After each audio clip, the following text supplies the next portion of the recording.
في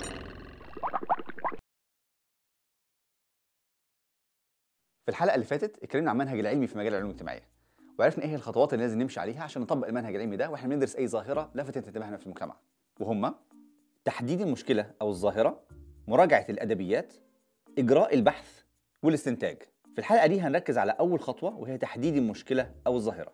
تحديد المشكلة او الظاهرة بيبقى مبني على حاجات انا بلاحظها في حياتي اليومية او لفتت انتباهي، او نقاش دخلت فيه مع حد، او موضوع طرح في المدرسة، او مشكلة قابلتني في حياتي.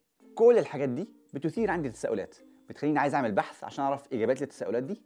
بس نخلي بالنا انه مش شرط اوصل لكل الاجابات دي من بحث واحد، بس مهم قبل ما نبدا البحث ان احنا نشوف اذا كانت التساؤلات دي ليها علاقه ببعض وممكن تتاخد في بحث واحد ولا لا. فلو انا مثلا لفت انتباهي ظاهره زي الاطفال اللي بتشتغل وسايبه التعليم، او مثلا فرق الموسيقى اللي هي الاندر جراوند باندز اللي ظهرت الفتره الاخيره بتخاطب الشباب، ساعتها ابتدي افكر مع نفسي اذا كنت هدوس في كل موضوع لوحده ولا الاثنين مع بعض لو شايف ان في علاقه بينهم.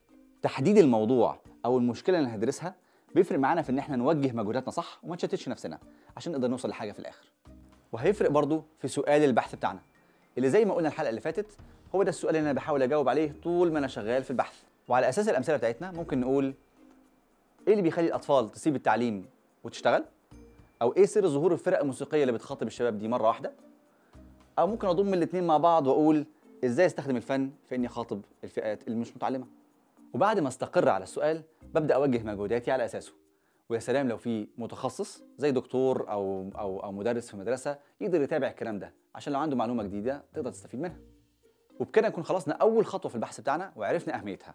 في الحلقه الجايه هنتكلم على تاني خطوه وهي مراجعه الادبيات.